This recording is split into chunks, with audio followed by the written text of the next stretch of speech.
Hello guys welcome back.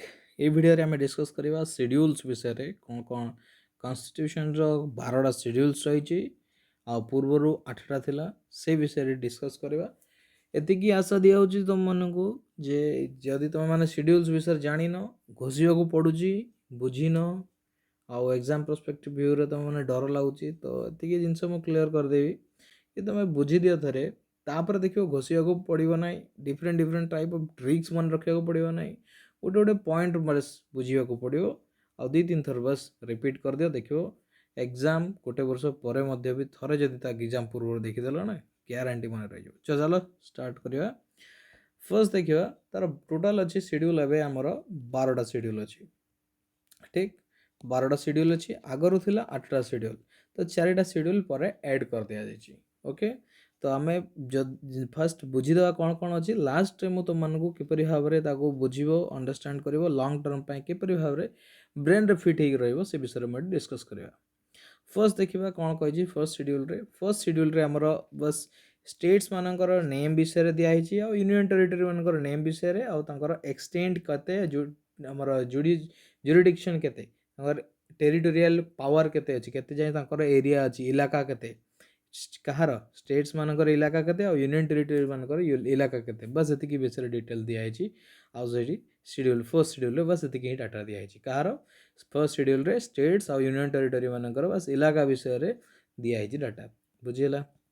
Then second schedule रे हम देखिबा जदी हम पाइबा कि सेकेंड शेड्यूल रे हमको कहूची बस सैलरी वर्ड टा गोटे देखियो है जी भी रेड टाइप रो कलर देखा तुम मानक से जिनस को मार्क करी देखियो लास्ट बढ़िया बुझा पड़ जाओ। ओके तो सैलरी विषय कहूँ सेकेंड शेड्यूल फर्स्ट शेड्यूल कहला स्टेट्स और यूनियन टेरिटरी मानकर नेम और एरिया विषय कहला है एक्सटेंड केते हेबो। सेकेंड शेड्यूल कहला सैलरी विषय सैलरी कहार कहार देखिल जी भी आमर रहिले गवर्नमेंट अथॉरिटी समस्त सैलरी विषय कह तो मेन जिनस रहा प्रेसिडेंट ये जिनसा इंपोर्टाट रही बस बुझी दियो थे प्रेसिडेंट गवर्नर चीफ जज कहार का सुप्रीम कोर्ट री हाईकोर्ट्स गुड़ार भी जिते सारा हाईकोर्ट अच्छी समस्त सैलरी विषय ये कहुई स्पीकर आ डेप्यूटी स्पीकर कौटी लोकसभा भी अच्छा स्पीकर डेप्यूटी स्पीकर आ लेजिस्लेटिव असेंबली रे भी अच्छा बुझीला। स्टेट्स गुड़ारे जो लेजिस्लेटिव असेंबली कहले विधानसभा है लेजिस्लेटिव असेंबली कहले कौन विधानसभा लेजिस्लेटिव असेंबली रे तांकर जो स्पीकर और डेप्यूटी स्पीकर अच्छा सी तांकर पेमेंट विषय तांकर सैलरी विषय तांकर बेनिफिट्स विषय ये सेकेंड शेड्यूल आउ कहा बेनिफिट्स चेयरमैन्स आउ डेप्यूटी चेयरमैन कहार कहार सेमती राज्यसभा और लेजिस्लेटिव काउंसिल देखिए राज्यसभा रे आउ लेजिस्लेटिव काउंसिल विधान जो लेजिस्लेटिव काउंसिल कौच कौन कौच विधान परिषद बोली कौच है ना विधान परिषद बोली कौच लेजिस्लेटिव काउंसिल को कौच विधान परिषद और लेजिस्लेटिव असेंबली कौच विधानसभा। ओके तो सेटारे जो स्पीकर थिले deputy speaker chairman deputy chairman समस्त controller and auditor general of India CAG बोली जहाँ कौच है कंट्रोलर नुहे एक्चुअली कंट्रोलर बहुत सारा जना कंट्रोलर स्पेलिंग कला माने एक्चुअली प्रोनाउंसिएट कला लोक डायरेक्ट कह दिखती कंट्रोलर कह दिखते तो शुणा जाए से भाया कंट्रोलर भाया शुणा जाए रियल एक्चुअली कंट्रोलर। ओके तो देखा जो तार टर्म आसो से वर्ड टाक आम डिस्कस करवा जो कौन रही मीनिंग कहीं तार कंट्रोलर एंड ऑडिटर जनरल कहगला सीएजी बोली कौच इंडिया।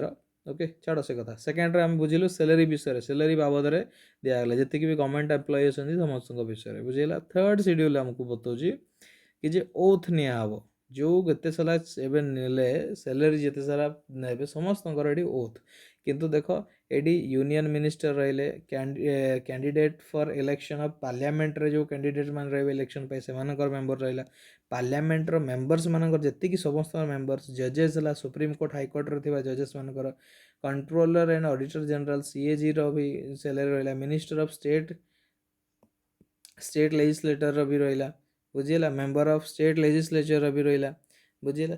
तो एमानकर कौन कह स्टेट लेजिस्लेचर एमएलए एमपी मान एमएलए मानकर है ओथ हिसाब रहा बुझीला तो विषय ये दिखाई बट ये गोटे जिनस देख मु कहली ये थर्ड शेड्यूल रे आम ओथ विषय जाना गोटे जिनस जानता प्रेसिडेंट गवर्नर ये मानकर ओथ विषय ये देना ବୁଝିଲା।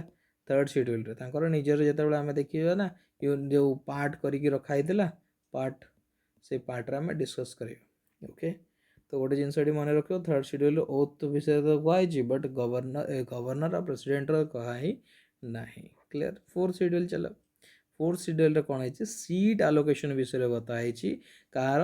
ରାଜ୍ୟସଭାରେ ଷ୍ଟେଟ୍ସର ଆଉ ୟୁନିୟନ୍ ଟେରିଟୋରିରେ କେତେ କ'ଣ ସିଟ୍ ରହିବ ସେଇ ବିଷୟରେ ଏଠି ଡାଟା ଆମକୁ ଦିଆହେଇଛି ଫୋର୍ଥ ସିଡ୍ୟୁଲ୍। ଯଦି ସେ ବିଷୟରେ ଜାଣିବାକୁ ହେବ ତ ଆମକୁ ଫୋର୍ଥ ସିଡ୍ୟୁଲ୍ ଓପନ୍ କରିବାକୁ ପଡ଼ିବ। ଆକ୍ଚୁଆଲି ସିଡ୍ୟୁଲ୍ କହିଲେ କ'ଣ କି କିଛି ନାହିଁ, ଗୋଟେ ସୂଚୀପତ୍ର କହିଦିଅ, ବୁଝିହେଲା। ଓଡ଼ିଆରେ ଯଦି କହିବ ତ କ'ଣ କୁହାଯାଏ, ଅନୁସୂଚୀ ବୋଲି କୁହାଯାଏ। ଠିକ୍, ଓକେ, ଅନୁସୂଚୀ ବୋଲି କହୁଛୁ ଆମେ। ଓକେ, ଆଗକୁ ଯିବା, ବୁଝିଲା। ତ ଗୋଟେ କଥା କ୍ୱେଶ୍ଚିନ୍, ତ ଆମର ରାଜ୍ୟସଭାରେ ସିଟ୍ କେତେ ଅଛି ଜାଣିଛ? ଆମର ଓଡ଼ିଶାରୁ ରାଜ୍ୟସଭାରେ ସିଟ୍ କେତେଟା ଅଛି? 10ଟା ଅଛି। ଆଉ ଲୋକସଭାରେ କେତେଟା ଅଛି? 21ଟା ହେଲା। ରାଜ୍ୟସଭାରେ 10ଟି ସିଟ୍ ଅଛି ଓଡ଼ିଶାରୁ, ଆଉ ଲୋକସଭାରେ ଅଛି ଆମର 21ଟା ସିଟ୍। ଆଚ୍ଛା, ଆମର କ'ଣ କହିବି, ଲେଜିସ୍ଲେଟିଭ୍ ଆସେମ୍ବଲି ଯେଉଁଟା କହୁଛୁ ଆମେ, କ'ଣ କହୁଛୁ ଲେଜିସ୍ଲେଟିଭ୍ ଆସେମ୍ବଲିକୁ? ବିଧାନସଭାରେ ଟୋଟାଲ୍ ସିଟ୍ କେତେ ଅଛି? ଆମର ଓଡ଼ିଶା କଥା କହୁଛି ହେଲା। ଓଡ଼ିଶାରେ କେତେଟା ସିଟ୍ ଅଛି? 147ଟି ହେଲା, 147। ପୁରା ଏତିକି ଜିନିଷ ତ ଜାଣିବା କଥା, ବୁଝିଲା। ଓକେ, ଆଗକୁ ଯିବା। କେଉଁଠି କେତେ ଦୂର ଗଲି? ଫୋର୍ଥ ସରିଲା ନା? ଆଚ୍ଛା, ଫିଫ୍ଥ ଦେଖିବା। ଫିଫ୍ଥରେ ହେଲେ ଆମେ କହିବା administration of and control of schedule areas and schedule tribes. ଦେଖ, SC ସିଡ୍ୟୁଲ୍ ଏରିଆ ଆଉ ସିଡ୍ୟୁଲ୍ ଟ୍ରାଇବ୍, SC ST ଭାବିନି ନା, SC ST ଉପରେ ତାଙ୍କର କିଛି ଅଧିକ ହିଁ କଣ୍ଟ୍ରୋଲ୍ ଅଛି, କିଛି ଅଲଗା ପାୱାର ଅଛି, ହଟ୍ ମାନେ କ'ଣ କହିବି, ତାଙ୍କଠାରୁ କିଛି ଅନ୍ୟ ହିଁ ପ୍ରାବଧାନ ତାଙ୍କୁ ଦିଆହେଇଛି, ବୁଝିଲା। ତ ସେଇ ବିଷୟରେ ଏଠି ସିଡ୍ୟୁଲ୍ଡ ଏରିଆ ଆଉ ସିଡ୍ୟୁଲ୍ ଟ୍ରାଇବ୍ସ ବିଷୟରେ ଫିଫ୍ଥ ସିଡ୍ୟୁଲ୍ ବତାଉଛି, ବୁଝିଲା। ବାସ୍ ଆମକୁ ଏଠି ୱାର୍ଡ଼ କଲରିଂ କରାହେଇଛି ଯେଉଁଗୁଡ଼ା, ସେଇ ୱାର୍ଡ଼କୁ ଖାଲି କ୍ୟାଚଅପ୍ କରିବାର ଅଛି, ବାକି ଗୁଡ଼ା ଇଗ୍ନୋର କର। ଓକେ, ବାସ୍ ତାଙ୍କ ବିଷୟରେ କୁହାଯାଇଛି, ସିଡ୍ୟୁଲ୍ଡ ଏରିଆ ଆଉ ସିଡ୍ୟୁଲ୍ ଟ୍ରାଇବ୍ ବିଷୟରେ, ବୁଝିଲା। ନେକ୍ସଟ ଆମେ ଯିବା, ଯଦି ସିକ୍ସଥ ସିଡ୍ୟୁଲ୍କୁ ଜମ୍ପ କରିବା ତ ଆମେ ଦେଖିବା ସେଟାରେ ମଧ୍ୟ ସେଇ ଯେଉଁ ଆମେ ମାନିଲୁ ସିଡ୍ୟୁଲ୍ ଏରିଆ ଆଉ ସିଡ୍ୟୁଲ୍ ଟ୍ରାଇବ୍ ବିଷୟରେ ଦିଆଯାଇଥିଲା, ବଟ୍ ଏଇଥିରେ ମଧ୍ୟ ସେଇ ସିକ୍ସଥରେ ବି, ଫିଫ୍ଥରେ ଯାହା ହେଇଥିଲା ସିକ୍ସଥରେ ବି ସେୟା ରହିଲା, କିନ୍ତୁ ସ୍ପେଶାଲ୍ ଆଉ ଟିକେ କ'ଣ ଦର୍ଜା ମିଳିଗଲା ନା, ଯେଉଁ ଆମର ଆସାମ, ମେଘାଳୟ, ତ୍ରିପୁରା ଆଉ ମିଜୋରାମ ହେଲା। ଏଠି ମଣିପୁର ନାହିଁ ଭାଇ। ମଣିପୁର ୱାର୍ଡ଼ଟା ଯଦି ଏମ୍ ଭିତରେ, ମିଜୋରାମ ଆଉ ମେଘାଳୟ ଭିତରେ ତୁମେ କନଫ୍ୟୁଜ୍, ମଣିପୁରଟାକୁ କାଟିଦେବ ସିଧା ହେଲା। ମଣିପୁରଟାକୁ ତୁମେ ଯଦି କାଟିଦେବ, ବ୍ରେନ୍ରେ ରଖ, ତ ବାକି ଦୁଇଟା ନିହାତି ରହିବ, ମିଜୋରାମ ଆଉ ମେଘାଳୟ ହେଲା। ତ ଏଇ 4ଟା ଷ୍ଟେଟ୍ ତୁମେ ନିହାତି ମନେ କରିବ। ସେଇଟାରେ ଆମର ଆହୁରି ତାଙ୍କର କ'ଣ ନା, ବହୁତ ସ୍ପେଶାଲିଟି ଦିଆହେଇଛି। ଆମର ଇଣ୍ଡିଆରେ ବାକି ରାଜ୍ୟ ଗୁଡ଼ାରେ ଯେତିକି ଭାବରେ ତାଙ୍କର ଶାସନ ହେବ, ରୁଲ୍ ରେଗୁଲେସନ୍ ଚାଲିବ, ତାଙ୍କଠାରୁ ବହୁତ ହିସାବରେ ଛୁଟ୍ ଦିଆଯାଇଛି, ଛାଡ଼ କରାହେଇଛି ଆସାମ, ମେଘାଳୟ, ତ୍ରିପୁରା ଆଣ୍ଡ ମିଜୋରାମ। এই 4ଟା ରାଜ୍ୟର ନା ମନେ ରଖିଥିବ ହେଲା। ଆସାମ, ମେଘାଳୟ, ତ୍ରିପୁରା ଆଉ ମିଜୋରାମ ହେଲା। ଯଦି ତୁମେ କନଫ୍ୟୁଜ୍ ହେଇଯିବ ମେଘାଳୟ ଆଉ ମିଜୋରାମରେ, ତ ଆଉ ଗୋଟେ ଆସେ ମଣିପୁରଟା ନୁହେଁ ହେଲା। ଆଉଥରେ କହୁଛି, ମଣିପୁରରେ ଯଦି ଆମେ କହୁ ମୁହଁରୁ ବାହାରିଯାଏ ହେଲା, ତ ସେଇ ଜିନିଷଟା ତୁମେ କାଟିଦେବ ସେଟାକୁ। ତ ଏଇ 4ଟା ନାଁଟାକୁ 4-5 ଥର ତୁମେ ଡିସ୍କସ୍ କରିଦେବ ସାଙ୍ଗମାନଙ୍କ ସହିତ, 2-4 ଥର କଥା ହେଇଯିବ, ବାସ୍, ଆଉ କିଛି ଦରକାର ନାହିଁ। ଓକେ, ଆଗକୁ ଯିବା। ସିକ୍ସଥ ହେଲା ସେଭେନ୍ଥ ସିଡ୍ୟୁଲ୍ରେ ଆମେ ପାଇବା କ'ଣ? Okay, just wait. ସେଭେନ୍ଥ ସିଡ୍ୟୁଲ୍ରେ ଆମେ କ'ଣ ପାଇବା ନା, ଡିଭିଜନ୍ସ ଅଫ୍ ପାୱାର୍ସ କୋଉଟା ଡିଭିଜନ୍ସ କରାଯାଇଛି, ୟୁନିୟନ୍ ଲିଷ୍ଟ, ଷ୍ଟେଟ୍ ଲିଷ୍ଟ ଆଉ କନକରେଣ୍ଟ ଲିଷ୍ଟରେ ଡିଭାଇଡ଼ କରାଯାଇଛି। ୟୁନିୟନ୍ ଲିଷ୍ଟରେ ଆମର 100ଟା ସବଜେକ୍ଟ ଅଛି, ଷ୍ଟେଟ୍ ଲିଷ୍ଟରେ 61 ସବଜେକ୍ଟ ଅଛି, ଆଉ କନକରେଣ୍ଟ ଲିଷ୍ଟରେ 52ଟା ସବଜେକ୍ଟ ଅଛି। ଯେଉଁଟାକି ଏଇ ଯେଉଁ ୟୁନିୟନ୍ ଲିଷ୍ଟଟା ଆଗରୁ ଥିଲା, ଏବେ 100ଟା ଅଛି, ପୂର୍ବରୁ ଥିଲା 97। Same like that state list ଆଗରୁ 60, ଏବେ 61 ଅଛି, ପୂର୍ବରୁ ଥିଲା 66, ମାନେ କମିଯାଇଛି ହେଲା। ସେମ୍ ଲାଇକ୍ ଦ୍ୟାଟ୍ ସେ କନକରେଣ୍ଟ ଲିଷ୍ଟଟା 52 ଏବେ ଅଛି, ଆଗରୁ ଥିଲା 47। କ୍ଲିୟର। ତ ଏବେ ଦେଖ, କିଛି ଯଦି ପାୱାର୍ସ ଦିଆଯାଇଛି, ଏବେ ଯଦି ଫର୍ ଏକ୍ଜାମ୍ପଲ୍ ଏଜୁକେସନ୍ ହେଲା, କାହା ଅଣ୍ଡରରେ ଆସୁଛି ସେଟା ହେଲା। ସେମ୍ ଲାଇକ୍ ଦ୍ୟାଟ୍ ସେଟା ଆସୁଛି ହେଲା। ତ କାହା ଅଣ୍ଡରରେ ଆସୁଛି, ୟୁନିୟନ୍ ଲିଷ୍ଟରେ, ଆମର ଷ୍ଟେଟ୍ ଲିଷ୍ଟରେ, ମାନେ କନକରେଣ୍ଟ ଲିଷ୍ଟରେ କାହା ପାଖରେ ସେ ପାୱାରଟା ଅଛି, ଟ୍ରେଡ୍ ବିଷୟରେ ସେଟା କାହା ପାଖରେ ସେ ପାୱାର ଅଛି, ବୁଝିଲା। ତ ସେଇଭଳିଆ ଭାବରେ ସବଜେକ୍ଟ ଗୁଡ଼ାକୁ ଡିଭାଇଡ଼ କରାଯାଇଛି। ମାନେ ଏବେ ସପୋଜ୍ କିଛି ୟୁନିୟନ୍ ପାଖରେ 100 ଟାଇପ୍ର ପାୱାର୍ସ ରହିଲା, ସେ ଯାହା ବି ଆଇନ କାନୁନ ବନେଇବ ସେ 100ଟା ଭିତରେ ବନେଇବ। ଷ୍ଟେଟ୍ ମାନେ ता पाखरे स्टेट लिस्ट रहिला ହେଲା 61ଟା ସବଜେକ୍ଟ ସେ ସେଇଟା ଭିତରୁ ସେ ଯାହା ଚାହିଁବ ସେଇ 61ଟା ଭିତରେ ଯଦି ସେ କିଛି ମଡିଫାଏ କରିବାକୁ ଚାହିଁବ ତ ସେ ତାର ନିଜର ଷ୍ଟେଟ୍ ଲେଭେଲରେ ତାକୁ ଲେଜିସ୍ଲେଟିଭ ଆସେମ୍ବଲିରେ ତାକୁ କରିବ ବୁଝିହେଲା आईन कानून पास कर सेम लाइक दैट कनकरेन्टा को यूनियन माने सेंटर भी कर कनकरेन्ट लिस्ट को सेंटर भी कर ये जो बाउंडर रही मो सेंटर भी कर एज वेल एज स्टेट भी कर आउ कि ना 7 शेड्यूल कौन है पावर्स को मन रखी था powers union list state list 3टा लिस्ट अच्छी ना बुझेगा ओके नेक्स्ट जी 8 शेड्यूल कौन है ना एबे देखो भाई टोटाल 22टा भाषा अच्छे आम संविधान में आगुरी 14 थे एवं अच्छी बर्तमान 22टा गोटे गोटे करके देखी कौन कौन अच्छी तो मुझे लिस्ट दे देती सेमती किसी तो असुविधा ना देखिए सब लिस्ट दे आसामीज आसामी भाषा बेंगली भाषा गुजराती हिंदी कन्नड़ काश्मीरी तमिल मलयालम तेलुगु मराठी उर्दू ओडिया पंजाबी संस्कृत 14टा है कि नहीं तापर आसला 15 नंबर भाषा तो 15 रु 22टा जाए जा तो देख 15 नंबर भाषा आसला सिंधी तो है कौन ना सिंधी भाषा केउदर एड कराला 1967 रे 21तम कॉन्स्टिट्यूएंट कॉन्स्टिट्यूएंट अमेंडमेंट एक्ट करिकी है चेंजेस कराला सिंधी भाषा को ऐड कर दियाला कौन सेम लाइक दैट आउ 3टा को ऐड कर दिया हला 92 बेला को 67 गला 1967 रे 21तम कॉन्स्टिट्यूएंट अमेंडमेंट एक्ट हेगला कॉन्स्टिट्यूशन अमेंडमेंट एक्ट सेमती एक 71st कॉन्स्टिट्यूशन अमेंडमेंट एक्ट 1992 रे 3टा आहरी ऐड कर दिया कोंकणी मणिपुरी नेपाली कोंकणी मणिपुरी नेपाली किए कोंकणी मणिपुरी एंड नेपाली गुड सिंधीटा सिंगल होता 1967 बेलू 21 number constitution amendment act CAA बोली कहूँ same like that Konkani Manipuri Nepali आसला 71st constitution amendment act 1992 okay बाकी 3टा आहरी 4टा होगला है 4टा ऐड हो 18टा होगला 18 पर सांताली मैथिली बोडो आउ डोगरी सांताली मैथिली बोडो आउ डोगरी है तो ये 4टा को 92nd कॉन्स्टिट्यूशन अमेंडमेंट एक्ट 2003 मसीह को ऐड कर दिला बुझेगा तो देख भाई जदि जिनसटा कॉन्सेप्ट क्लियर अच्छे घोषी देले किसी असुविधा नहीं तो क्वेश्चन आमको पचारे है क्वेश्चन पचारे सिंधीटा ये जहाँ भी डाटा देजी मोस्ट इंपोर्टेंट सिंधी लैंग्वेजटा केबे इंट्रोड्यूस करागला केबे ऐड करागला बोली पचार दिया तुम मसीहा 1967 एक्ट अनुसार करागला 21तम कॉन्स्टिट्यूशन अमेंडमेंट एक्ट थिला देखो ये सीधा सीधा बतईदेली 15 नंबर आसले आसी है भाई 16 नंबर थिला हमर देखो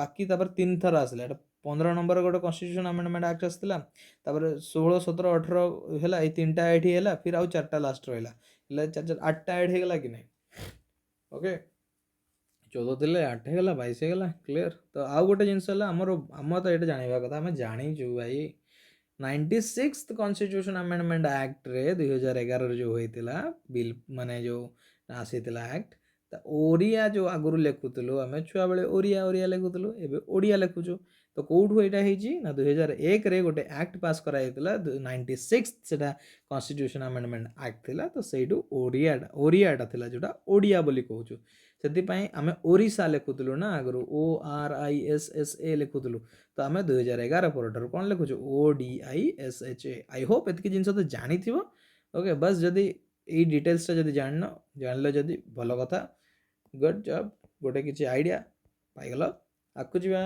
8th शेड्यूल गला then will proceed to 9th schedule 9th शेड्यूलटा केबे ऐड करागला ना 1951 बेले फर्स्ट कॉन्स्टिट्यूशन अमेंडमेंट एक्ट जिते करागला से ऐड करागला 9th शेड्यूल है कौन ना ये कौन डील करे ये लैंड रिफॉर्म्स उपरे आउ अबोलिशन ऑफ जमींदारी सिस्टम उपरे डील करे 9th शेड्यूल अटे माइंड रखी था लैंड रिफॉर्म्स यदि वर्ड आसीगला तो तुम या फिर जमींदारी सिस्टम जदि आसीगला माइंड रे तुम 9th शेड्यूल बोली मन रखी थो एग्जाम रे तुम डायरेक्ट पके देव भाई जदि विश्वास होनी तुम प्रीवियस ईयर पेपर्स गुड़ा देखी दियो एसएससी हो एसएससी रो देखी दियो सीजीएल देखी दियो ओडिशा रिलेटेड एग्जाम्स रो देखी दियो इवन ओपीएससी रो भी देखी दियो ओपीएससी जितकी भी कंडक्ट करची खाली गोटे ही एग्जाम कहू ना मु बहुत सारा जिनस यू डायरेक्टली पके दूची यही पेजटा जो आम डायरेक्टली डिस्कस करूँ से पेज रू बहुत सारा क्वेश्चंस पड़ी ओके आकु जा तो ଏଇ ଯେଉଁ 9th ସିଡ୍ୟୁଲ୍ଟା ଏଡ୍ କରାଗଲା। ଦେଖ ସେ 9th ଆଗରୁ ଦେଖ ଟୋଟାଲ୍ କହିଥିଲି କେତେଟା 8ଟା ସିଡ୍ୟୁଲ୍ ଥିଲେ।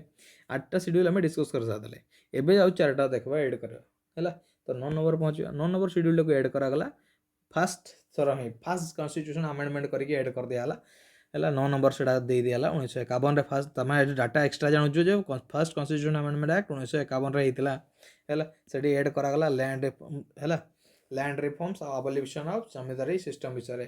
ତ ହେଲା କ'ଣ ନା ଆମର ଫଣ୍ଡାମେଣ୍ଟାଲ ରାଇଟ୍ସକୁ ଭାଓଲେସନ୍ ହେଉଛି ବୋଲିକି ଏଇଟା ଯେତେବେଳେ ଜମିଦାରୀ ସିଷ୍ଟମ୍ ଆସିଗଲା ନା କିଛି ବଡ଼ ବଡ଼ ଯେତିକି ଲୋକମାନେ ଥିଲେ ଜମିଦାର ଲୋକମାନେ ଥିଲେ ସେମାନେ କ'ଣ କଲେ ନା ସୁପ୍ରିମକୋର୍ଟ ଉପରକୁ ବହୁତ ସାରା କେସ୍ ନେବାକୁ ଲାଗିଗଲେ ବୁଝିହେଲା। ତ ଯେତେବେଳେ ସୁପ୍ରିମକୋର୍ଟ ପାଖକୁ ଯେତେବେଳେ କେସ୍ ନେବା ପାଇଁ ପଳେଇଗଲେ ତ ସେତେବେଳେ ଆମେ ଗୋଟେ ଜିନିଷ ଜାଣିବା ଯେ ହେଲା କ'ଣ ନା ଇଏ ଆମର କ'ଣ କହିବି ପାର୍ଲିଆମେଣ୍ଟ ବାଲା ସିଏ ଟିକେ ଭାବିଲେ ଯେ ଭାଇ ଏଇଭଳି ହେଲେ ତ କିଛି ଆମକୁ ବି ବହୁତ ସାରା ବର୍ଡ଼ନ୍ ଫେସ୍ କରିବାକୁ ପଡ଼ିବ। ତ କ'ଣ କରିବା ନା ଚलो ଟିକେ ଏଡ଼୍ କରିଦେବା କିଛି ମୋଡ଼ିଫାଏ କରିଦେବା। ତ ଜିନିଷ ସେ କହିଦେଲେ ଯେ ଠିକ୍ ଅଛି। ତାପରେ ସେଥିପାଇଁ ବୋଲିକି ଯେତେବେଳେ ଆମର ଷ୍ଟାର୍ଟିଂରେ ଯେତେବେଳେ ହେଇଥିଲା ସେତେବେଳେ ଏଇ ଯେଉଁ 9th ସିଡ୍ୟୁଲ୍ ଆସିନଥିଲା ତା ପୂର୍ବ କଥା କହୁଛି ମୁଁ ଏଇଟା। ସେତେବେଳେ ବୋଲିକି ସେଥିପାଇଁ ବୋଲିକି ଏଇ ଯେଉଁ ଫର୍ଷ୍ଟ କନଷ୍ଟିଟ୍ୟୁସନ୍ ଆମେଣ୍ଡମେଣ୍ଟ ଆକ୍ଟରେ ଏଇଟାକୁ ମଧ୍ୟ ଏଡ଼୍ କରିଦିଆଯାଇଥିଲା ବୁଝିଲା। ଯେତେବେଳେ ଏଟାକୁ ଏଡ଼୍ କରିଦିଆଲା ଫିର୍ ଏବେ ଚାଲିଲା। ଫିର୍ ଗୋଟେ ଜିନିଷ ଆମର ଆସୁଛି 1973ରେ। 1973ରେ ମନେ ପଡ଼ୁଛି କେଶବାନନ୍ଦ ଭାରତୀ କେସ୍ ପଡ଼ୁଛି ତ ହଁ। ତ ସେଇଦିନ କେସ୍ ଶୁଣାଣି ଡେଟ୍ଟା ଦେଖ 24 ଏପ୍ରିଲ 1973 ସେଇ କେଶବାନନ୍ଦ ଭାରତୀ କେସ୍ ହେଲା କେରଳ ଗଭର୍ଣ୍ଣମେଣ୍ଟ ଏଗେନଷ୍ଟ ବାଲା ଚାଲିଥିଲା ଯେଉଁ ହେଲା। ସେଇ କେସ୍ରେ ଏଇ ଜିନିଷ ଏଇ କେସ୍ଟାକୁ ସବୁବେଳେ ମାଇଣ୍ଡ ରଖିଦେବ ବହୁତ ସାରା ଶୁଣିବାକୁ ପଡ଼ୁଛି। ତ 24 ଏପ୍ରିଲ 1973ରେ ଏଇ ଯେଉଁ କେସ୍ର ଶୁଣାଣି ହେଲା ସେତେବେଳେ କହିଦେଲା ନା ସୁପ୍ରିମକୋର୍ଟ ସେଇଦିନ ଶୁଣାଣି ହେଇଥିଲା ହେଲା। ତ 2007 ମସିହାରେ କ'ଣ କହିଲା ନା ଥରେ ସୁପ୍ରିମକୋର୍ଟ କହିଲା ଯେ ଭାଇ ଦେଖ ଗୋଟେ କଥା ଏଇ ଯେଉଁ ଲ ଇନକ୍ଲୁଡ଼ କରାଯାଇଛି ନା ଏଇ ଯେଉଁ କେଶବାନନ୍ଦ ଭାରତୀ କେସ୍ ପରଠାରୁ 24 ଏପ୍ରିଲ 1973 ପରଠାରୁ ଯେଉଁ ଯେତେ ସାରା ବି ଏ ଯେଉଁ ଲ ଗୁଡ଼ା ଇନକ୍ଲୁଡ଼ କରାଯାଇଛି ଏଇ 9th ସିଡ୍ୟୁଲ୍ରେ ସେଗୁଡ଼ାକୁ ତା ପୂର୍ବରୁ ଜୁଡ଼ିସିଆଲ ରିଭ୍ୟୁ ପାଇଁ ଏଲାଉ ନଥିଲା। କାରଣ ସୁପ୍ରିମକୋର୍ଟ ସେଟାକୁ ଚାହୁଁଥିଲା ବଟ୍ ପାର୍ଲିଆମେଣ୍ଟ ତାକୁ ଅଙ୍କୁଶ ଲଗାଇ ଦେଇଥିଲା ବୁଝିଲା। ତ ପାର୍ଲିଆମେଣ୍ଟ ଜୁଡ଼ିସିଆରୀ ରିଭ୍ୟୁ କରିକି କ'ଣ କରିଦେଲା ନା ସୁପ୍ରିମକୋର୍ଟ ଯେ 24 ଏପ୍ରିଲ ପରଠାରୁ ଯଦି 9th ସିଡ୍ୟୁଲ୍ରେ କିଛି ବି ଜିନିଷ ଯଦି ଏଡ଼୍ କରାହେଇଛି ଲସ୍ ତ ତାକୁ ଆମେ ଓପନଲି ଏବେ ସିଏ ଅଛି ଯେ ଜୁଡ଼ିସିଆଲ ରିଭ୍ୟୁ କରାଯାଇପାରିବ ବୋଲିକି ସିଏ ସୁପ୍ରିମକୋର୍ଟ କହିଥିଲା ବୁଝିହେଲା। ବୁଝା ଯଦି ପଡ଼ୁଛି ଭଲ କଥା ଅଦରୱାଇଜ୍ ଗ୍ରାଜୁଆଲି ତୁମେ ଦେଖିବ ଭାଇ ବୁଝିଯିବ ହେଲା। ଏବେ ଯଦି ତୁମେ ଯଦି ନୂଆ ଏବେ ପଲିଟି ପଢ଼ୁଛ ନା ତୁମକୁ ବୁଝା ପଡ଼ୁନଥିବ ବଟ୍ ଏତିକି ସିଓର ଯେ କିଛି ଭିଡ଼ିଓସ୍ ତୁମେ ଦେଖ କଣ୍ଟିନ୍ୟୁ ହେଲା। ଏମିତି ନାହିଁ କି ଯେ ଖାଲି ଏଇ ଜିନିଷଟାକୁ ମୋତେ ବୁଝିବାର ଅଛି ଦେଖିଦେବା ବୁଝି ହେଇଯିବ ନାଇଁ ତୁମେ କଣ୍ଟିନ୍ୟୁ କିଛି ଜିନିଷ କନସିଷ୍ଟେନ୍ସି ୱେରେ ଦେଖ ଗ୍ରାଜୁଆଲି ତୁମେ ଜିନିଷ କନସେପ୍ଟ କ୍ଲିୟର ହେଇଯିବ। ଓକେ ସୋ ବାସ୍ ଏତିକି ହେଇଥିଲା ଏଠି 9th ସିଡ୍ୟୁଲ୍ରେ। 10th ସିଡ୍ୟୁଲ୍ରେ କ'ଣ ହେଇଥିଲା ଦେଖ 10th ସିଡ୍ୟୁଲ୍ରେ କ'ଣ ହେଇଥିଲା 10th ସିଡ୍ୟୁଲ୍ ଆସିଥିଲା 52nd କନଷ୍ଟିଟ୍ୟୁସନ୍ ଆମେଣ୍ଡମେଣ୍ଟ ଆକ୍ଟ 1985ରେ ଆସିଥିଲା ହେଲା। ଆଉ କ'ଣ ହେଇଥିଲା ଏଠି ଆମର କିଛି ଏତେ ସାରା ଡାଟା ନାହିଁ ଜାଣିବା ପାଇଁ ଏଇଟା ଖାଲି ୱାର୍ଡ଼ଟା ଜାଣିଥାଅ। ପ୍ରୋଭିଜନ୍ ଦିଆଯାଇଗଲା ଡିସ୍କ୍ୱାଲିଫିକେସନ୍ କରାଯିବ ମେମ୍ବର୍ସ ପାର୍ଲିଆମେଣ୍ଟର ମେମ୍ବର୍ସମାନଙ୍କୁ ହେଲା। ତୁମେ ୱାର୍ଡ଼ ଖାଲି ଏଠି ମନେ ରଖିଥାଅ ଯେ ଡିସ୍କ୍ୱାଲିଫିକେସନ୍ ଅଫ୍ ଦ ମେମ୍ବର୍ସ ହେଲା। କେଉଁ ମେମ୍ବର୍ସ ସେଇଟା ପର କଥା ବଟ୍ ଏବେ ଜାଣିଥାଅ ଡିସ୍କ୍ୱାଲିଫିକେସନ୍ ଅଫ୍ ଦ ମେମ୍ବର୍ସ। ଏତିକି ଯଦି ମାଇଣ୍ଡରେ ରଖିଥିବ ତ ଦେଖିବ ତୁମେ ପାର୍ଲିଆମେଣ୍ଟ ଆଉ ଷ୍ଟେଟ୍ ଲେଜିସ୍ଲେଚର ବିଷୟରେ ବି ତୁମେ ଅଟୋମେଟିକାଲି ଆସିବ। ଏଇ ଯେଉଁ 10th ସିଡ୍ୟୁଲ୍କୁ ଆଉ କ'ଣ କୁହାଯାଏ ଆଣ୍ଟି ଡିଫେକ୍ସନ୍ ଲ ମଧ୍ୟ କୁହାଯାଏ। 10th ସିଡ୍ୟୁଲ୍କୁ କେଉଁଟାକୁ ଆଣ୍ଟି ଡିଫେକ୍ସନ୍ ଲ ବୋଲି କୁହାଯାଏ କ୍ୱେଶ୍ଚିନ୍ ତୁମକୁ ଡାଇରେକ୍ଟ ପକାଇଦେବ ତୁମେ କହିବ ଆଣ୍ଟି ଡିଫେକ୍ସନ୍ ଲ କ୍ଲିୟର। 10th ସିଡ୍ୟୁଲ୍କୁ ହିଁ କୁହାଯାଏ କ୍ଲିୟର। ଓକେ ନେକ୍ସଟ ଯିବା 11th ସିଡ୍ୟୁଲ୍। 11th ସିଡ୍ୟୁଲ୍ରେ ଆଡ଼୍ ହେଇଥିଲା 11th schedule and 12th schedule is most important ଆଉ ବହୁତ ଇଜି ଜିନିଷ ଏଗୁଡ଼ା। ଏଠି କିଛି ଇମ୍ପୋର୍ଟାଣ୍ଟ ମଧ୍ୟ ବହୁତ ପିଲା ଏଇଟା ଜାଣନ୍ତି ନାହିଁ ଆଉ ନୂଆ ଯିଏ ଅନ୍ୟ ବ୍ୟାକ୍ଗ୍ରାଉଣ୍ଡରୁ ଆସିଥାନ୍ତି ହେଲା ତାଙ୍କୁ ଏଇଟା ବୁଝିବା ପାଇଁ ଅସୁବିଧା ହୁଏ। ଫର୍ ଏକ୍ଜାମ୍ପଲ୍ ମୁଁ ମଧ୍ୟ ସେଇଠୁ ଗୋଟେ ହେଲା ବର୍ତ୍ତମାନ ନାହିଁ ବଟ୍ ଷ୍ଟାର୍ଟିଂ ଯେତେବେଳେ ଏଇଭଳିଆ ପଲିଟିକ୍ସକୁ ପଳେଇ ଆସିଲେ ସାଇନ୍ସ ବ୍ୟାକ୍ଗ୍ରାଉଣ୍ଡରୁ ତ ପଲିଟିକାଲ୍ ମାନେ ଭ୍ୟୁ ପଏଣ୍ଟସକୁ ୟା ଏଇ ଏଜୁକେସନ୍ ଲାଇନ୍କୁ ତ ଅସୁବିଧାଟା ସମ୍ମୁଖୀନ ହେବାକୁ ପଡ଼ିଥିଲା ବଟ୍ ଏବେ ହେଉନାହିଁ। ଓକେ ବିକଜ ହେବିଟ୍ ହେଇଗଲାଣି। 11th ସିଡ୍ୟୁଲ୍ ଅନୁସାରେ ଆଉ 12th ସିଡ୍ୟୁଲ୍ ଅନୁସାରେ ଦେଖ ସେଇ ବର୍ଷ ହିଁ ଆଡ଼୍ କରାଯାଇଛି 92ରେ ହିଁ ଫାର୍ଷ୍ଟ ପଞ୍ଚାୟତି ରାଜ ବିଷୟରେ 11th ସିଡ୍ୟୁଲ୍ ବତାଉଛି 12th ସିଡ୍ୟୁଲ୍ ବତାଉଛି ମ୍ୟୁନିସିପାଲିଟିଜ୍ ବିଷୟରେ ଆଉ ଇଏ 73rd constitution amendment act 74th constitution amendment act ବୁଝିହେଲା।